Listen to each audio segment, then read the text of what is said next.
Hi, welcome and greetings to everyone. We are the graduating class of 2021 from the Salle College of Benildean Industrial Design program.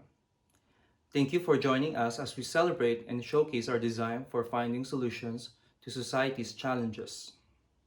We want to take this opportunity to thank our friends, family, support system, and our esteemed professor who progress our ideas to the fullest potential.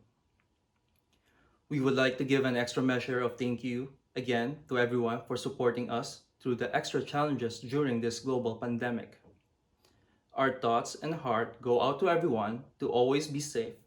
Again, welcome and please enjoy.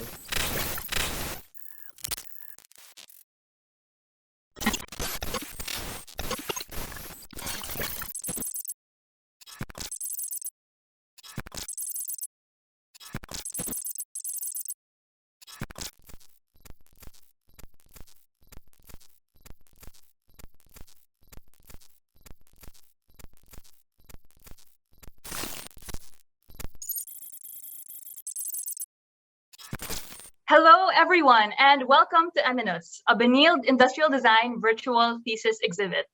This virtual exhibit will be showcasing the impressive works of the graduating class of Benilde's ID program.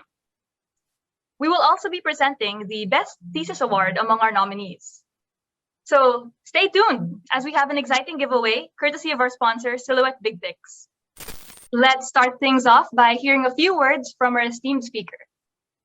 Designer, curator, and creative director, he holds a master's degree in industrial design from the Scuola Politecnica di Design in Milan, Italy, a seasoned exhibitor in many international trade shows, including the Venice Art Biennale, the 21st Triennale International Exhibition, and the Salone Internazionale del Mobile di Milano. Recently, he curated Kindred at the 2019 and 2020 Maison et Objet in Paris, France, and Itim at the 2020 For Salone in Milan Design Week. He is the founder of Open Studio and New Folk, and recently named one of Asia's 100 leading designers of 2020 by Thames and Hudson. Please welcome our fellow Benildean, Professor of Design and Head of Special Projects at the Benilde School of Design and Arts, Sir Gabriel Lechauco.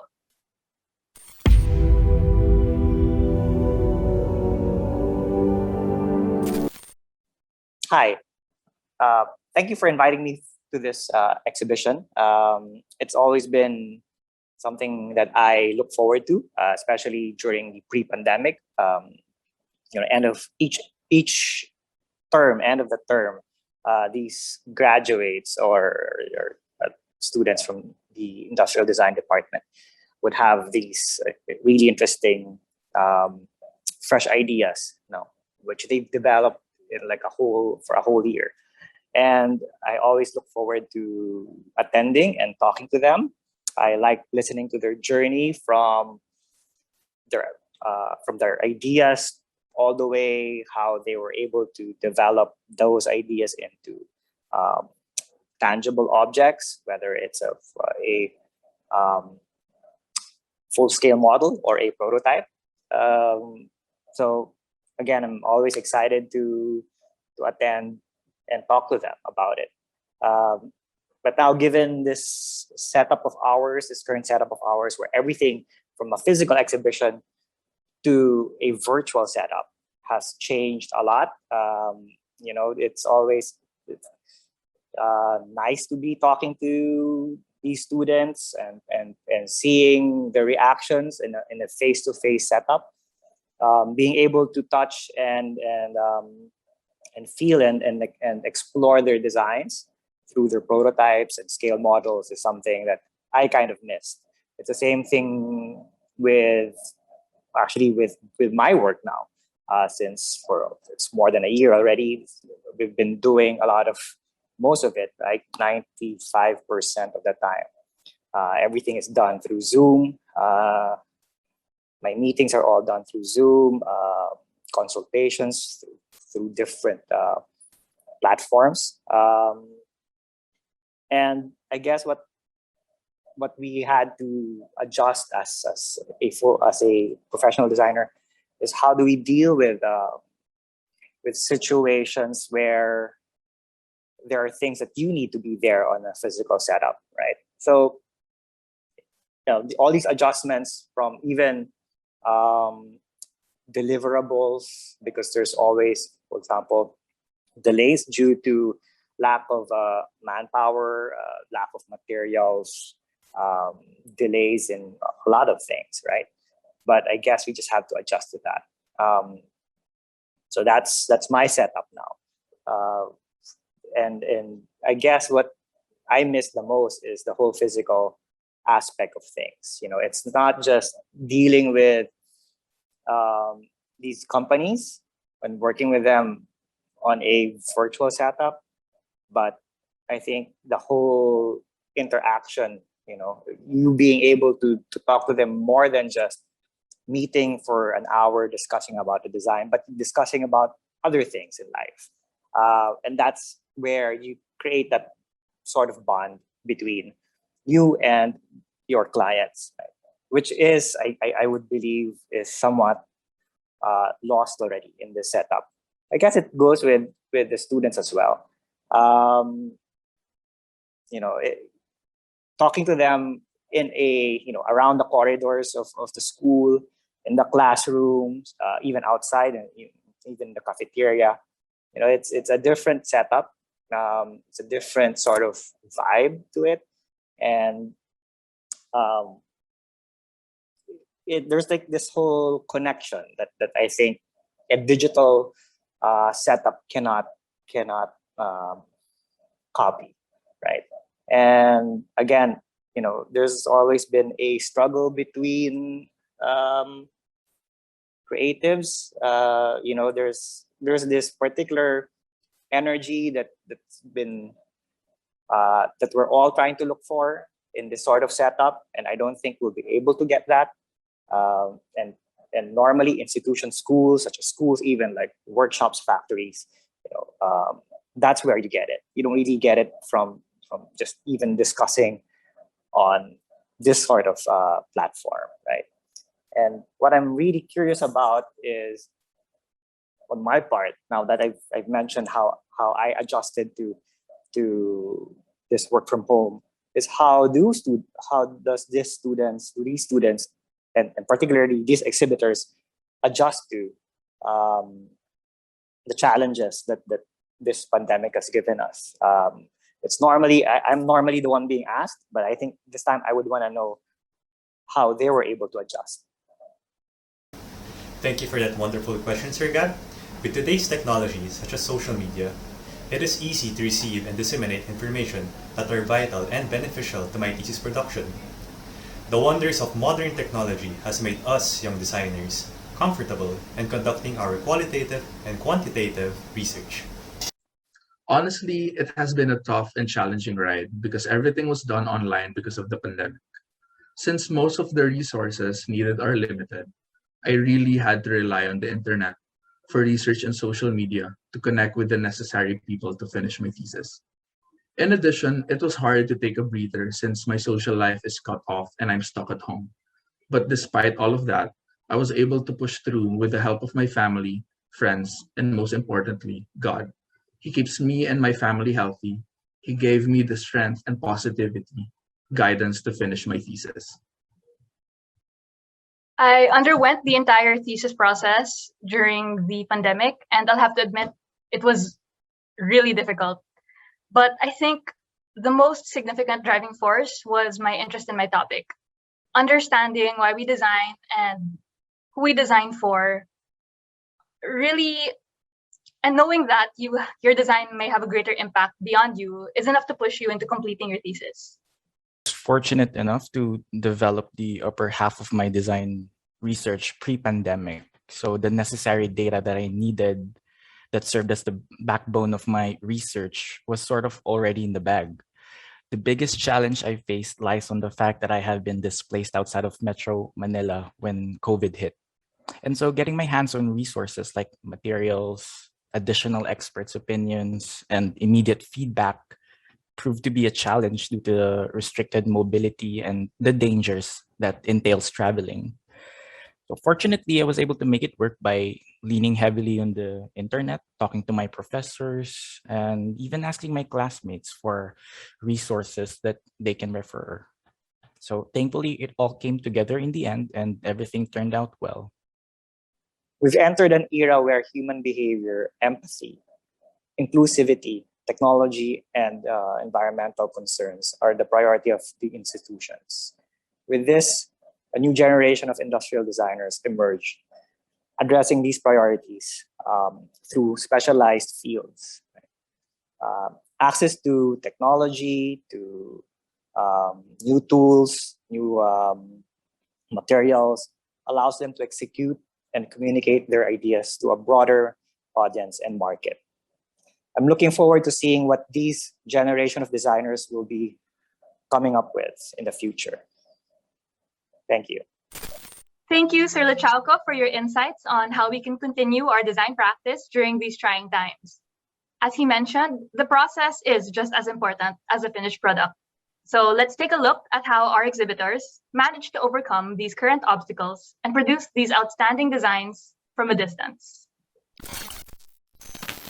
E-commerce platforms has become more relevant over the years as more and more people start purchasing from these platforms.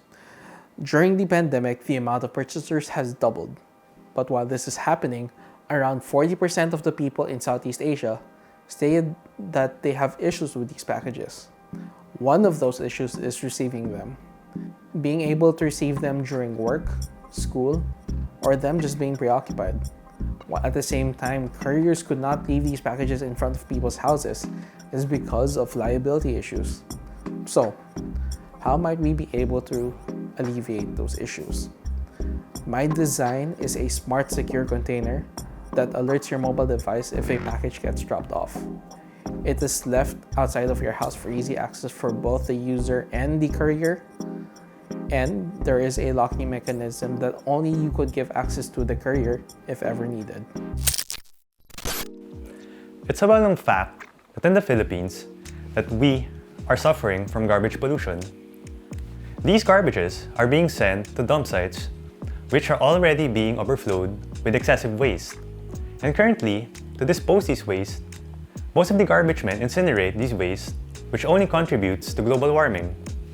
But what if we reduce these waste in a way that we benefit from it? Non-biodegradable waste are already being recycled. However, biodegradable waste only has one way of being reused, which is through composting. The problem is, composting is not available to everyone. Not everyone knows how to use it. This method only exists in urban gardeners and farmers. Since the Philippines is thriving in the agricultural scene, what if a system exists where urban gardeners and farmers come and collect these fertilizers? My solution is I designed a compost bin which looks like a trash or waste collection bin that automatically converts these biodegradable waste into fertilizers. This product will be placed around Metro Manila, specifically around tightly congested and populated areas. The Best Thesis Award is given to an individual who has been selected by a panel of esteemed judges for their exceptional and increasingly relevant design that strives to improve the lives of the people in our society. With that being said, we'd like to introduce our first nominee, Joshua Lim.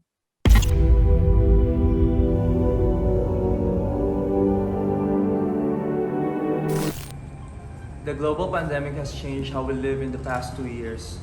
We are now more aware of disinfecting practices to keep us safe and our families. The pandemic has unexpectedly given the delivery industry a boost as we depend on them for our needs. Hence, left unchecked, all these items we touch, hold, and grasp becomes a possible transmission medium for a virus we fully do not understand. We currently depend on chemicals to disinfect ourselves and all the objects we touch, hold, and grasp. These chemicals may have unwanted odors, cause unexpected reaction, allergies, and maybe even toxic effects. What's more, there are limitations to what and how these chemicals are used. We cannot spray alcohol on food as an obvious example, or use bleach wipes on every surface and object. This limitation make me look for a solution that is 99% universal, sustainable with a renewable, almost free, active disinfecting agent, and would have application for a majority of common use. Light. UV to be exact. The solution has been under the sun all along. We have known the disinfecting effects of the sun since man began building houses. We have refined to laser focus the use and effects of ultraviolet light for the past 100 years. My product will use science, not mystery, to help us disinfect better, safely, conveniently, and effectively. Welcome to Spectrum. Spectrum will help you sanitize your packages with ease. It is designed ergonomically with functionality in mind. The design focuses functionality, user experience, and ergonomics. The hatches and mechanism work as a whole for fully maximizing user experience without compromising ergonomics. The design allows users to load objects 4 different ways. Designed to minimize potential physical injury, these features are augmented with easy-to-use controls, UV-safe indicator window, and motion-activated foot opening sensor. The finish is aesthetically pleasing with smooth lines, easy-to-clean finish, and minimalist design. Spectrum set out to change the way we move into the future by making disinfection a part of our daily life. We reduce the risk of infection by having the ability to disinfect frequently and expanding to more different types of objects. The element of the design come together by minimizing harm to our environment and, more importantly, saving lives. Stay tuned for an exciting giveaway. Be one of the winners of a stamp printer or 3D printer, courtesy of our sponsor, Silhouette Big Fix. Now back to the program. Our next category of designs all pertain to handheld products that are designed to protect its users. An unfortunate reality shared with women everywhere is that the world is not exactly a safe place for a woman. For comparison, how many precautionary measures does a woman take whenever she leaves the house? Do you think the same goes for men? Statistics show that women are often targets of assault and most are ill-equipped to defend themselves. I believe that every woman should carry a reliable self-defense tool that enables them to go out on their own freely and with confidence. Antima pepper spray is an innovative take on your typical pepper spray. It has 2 main features: horizontal flat fan nozzle for more efficient spray deployment, and an integrated SOS button that sends an automated message and your real-time coordinates to alert your selected contacts. This provides women the instant defense required in such situations, and an added support feature that reassures them that help is on the way. Antima aims for a future where women are empowered to be confident and are unafraid to take up space, just like everyone else. People suffers from wrist injuries and calluses while lifting weights due to improper form, ego lifting, lack of equipment, and lack of grip. So I thought to myself a problem statement. How might we be able to develop a product that can prevent wrist injuries and calluses for bodybuilders? So as a designer myself, I was able to produce a glove called Go Lift. It is a simple glove yet effective. It has a new lead design, it has an enhanced material, and it has a feature that you can use it interchangeable to save up your money. The second nominee for the Best Thesis Award is Maia Santos. Her product peers into the preservation of local tradition.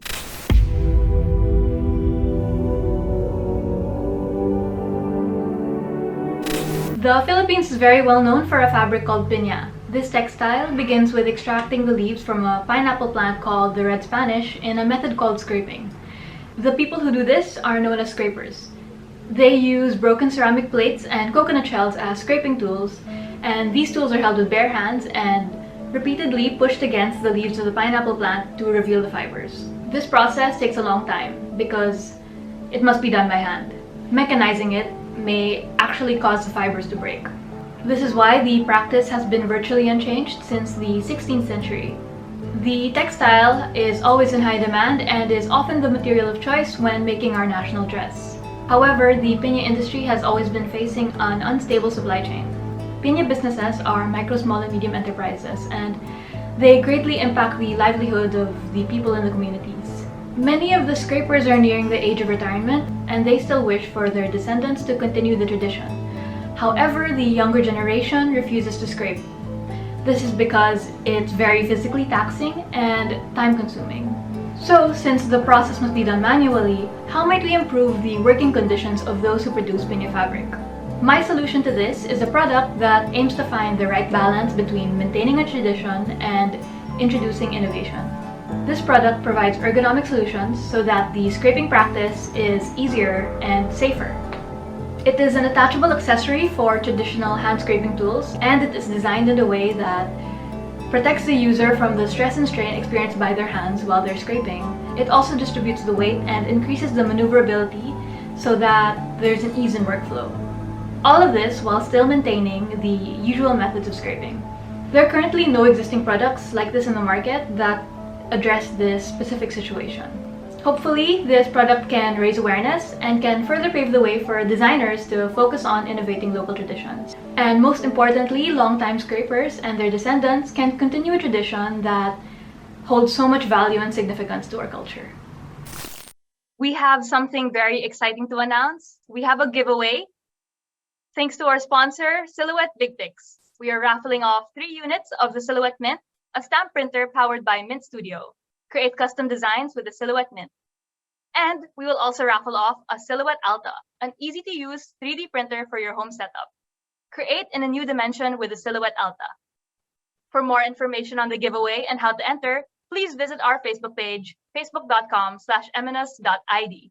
Once again, thank you, Silhouette Big Picks. Our next candidate for the Best Thesis Award is Alka Melgo. Her design demonstrates how innovation can still be applied to a product we use day to day.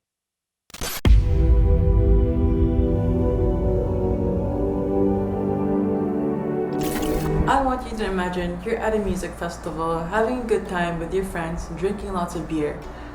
Or you just ran a marathon and you're very parched, you just drank a lot of water.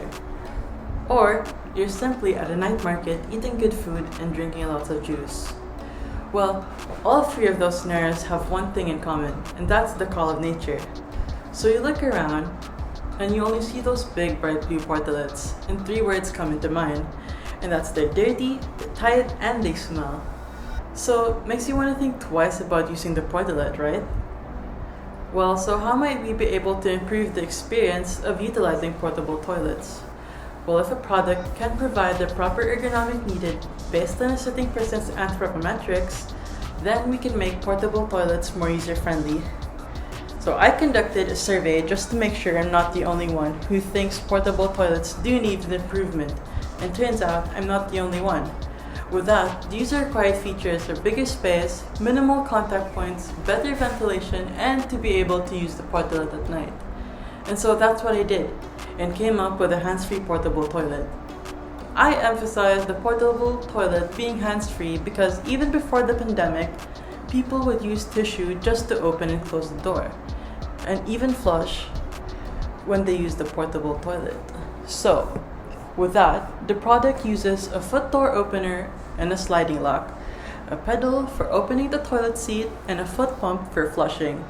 Also made the vents of the portlet bigger for better airflow, and made the base a holding tank that can hold up to 61 gallons, so that you won't have to worry about accidentally touching the portlet with your skin. Well, the portlet also comes with an LED tap light so that you won't have to use your own flashlight for light source or even your phone at night. And for when it's time to dispose the waste, the portlet includes a rear evacuation valve outside of the portlet so that the portlet can still be used while its contents are being taken out, resulting in a shorter line for the users. And of course, we provided handrails for the persons with disabilities, overall making the portlet user-friendly. Due to its geographical location, the Philippines is hit by numerous natural disasters every year, with almost 3/4 of its population residing in disaster-prone areas. It's no surprise that millions of Filipinos are forced into leaving their homes to a safer location, an evacuation center, which poses some significant issues. Among these include lack of space and crowdedness, leading up to the larger issue of most evacuation centers, the easy spread of communicable diseases such as pneumonia, diarrhea, and other skin-related diseases, all of which can be avoided via proper hygiene. Hello! My name is Patrice Feliciana, and I would like to share with you my design for a compact showering unit built specifically for evacuation centers. Now you may ask, why the addition of showering units in evacuation centers? You see, with 60% of all centers in the Philippines without any suitable bathroom or shower spaces, evacuees and volunteers do not have a safe space for them to take care of their hygienic needs.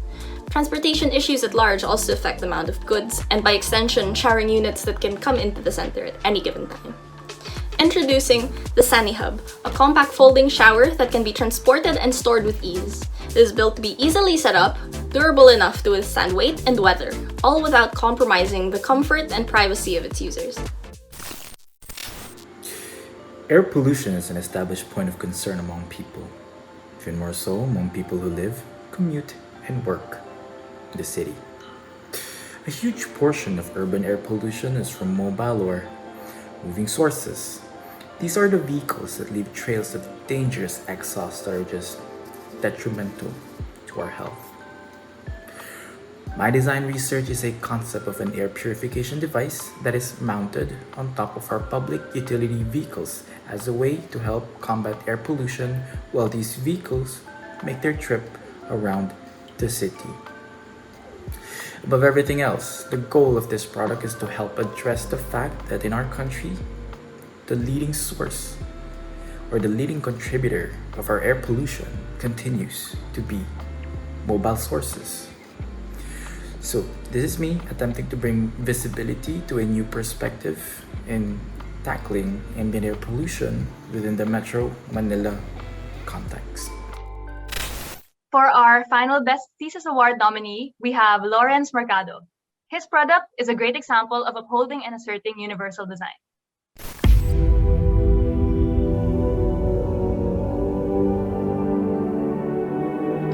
The Philippines has been very dependent on the public transport system, from buses, jeepneys, tricycles, and even motorcycles.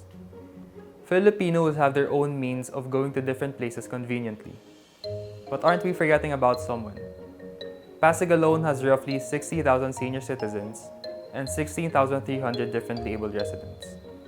The reality is, some are privileged enough to rent or even buy their own cars to assure safe and more comfortable transport. But for the rest of them, their options are very limited. If not, there aren't any at all.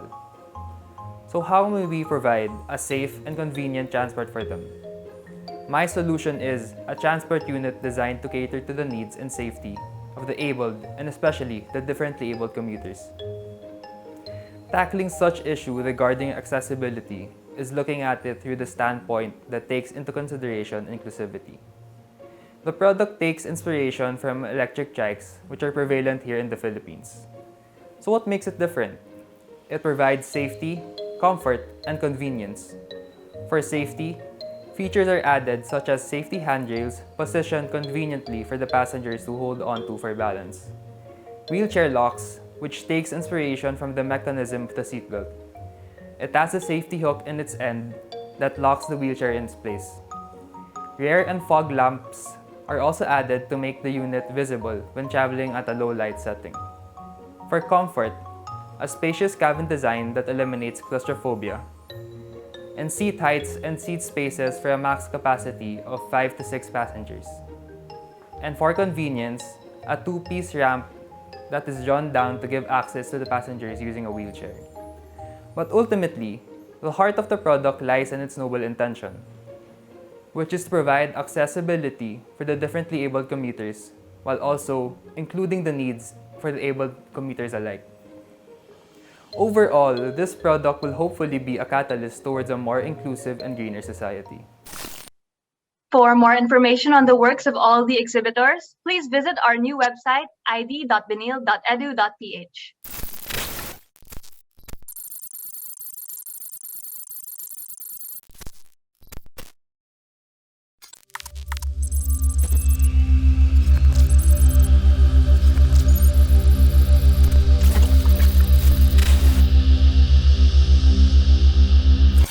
And with that, we would like to invite our ID chairperson, Mr. Romeo Catap, for some closing remarks.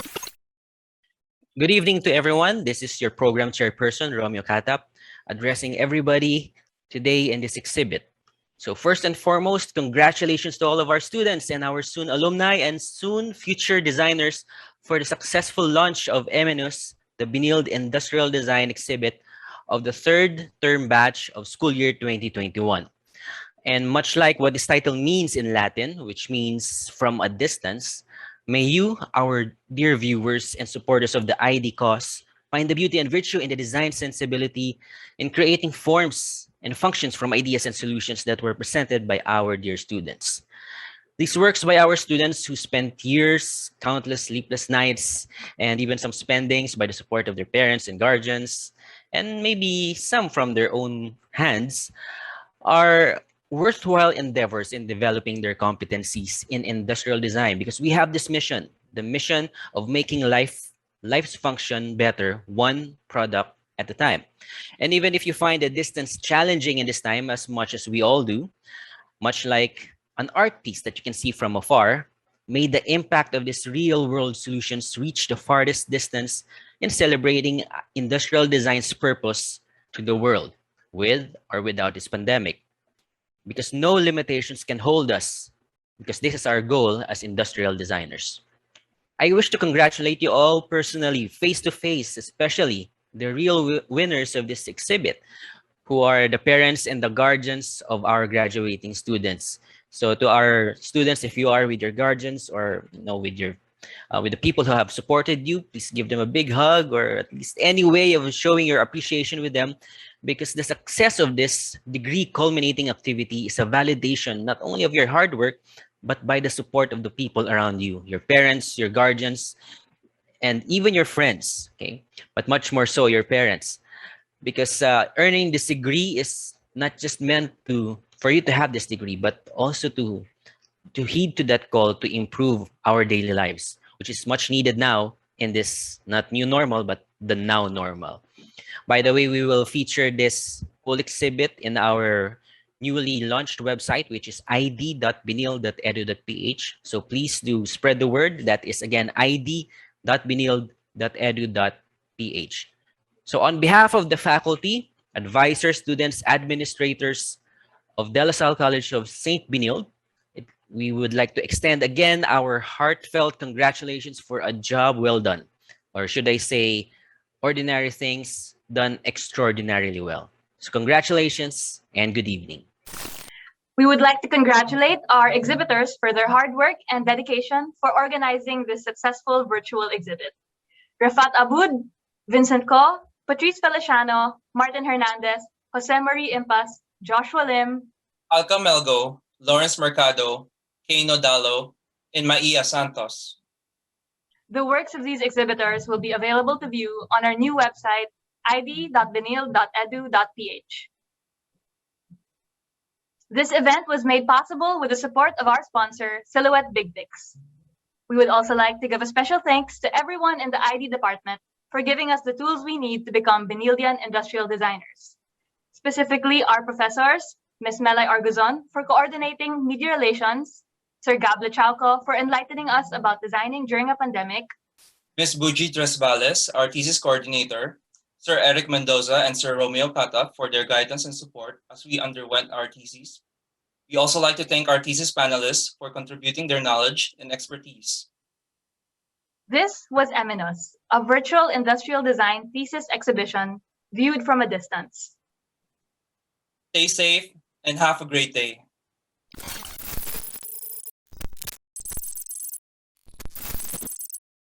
Commence system shutdown.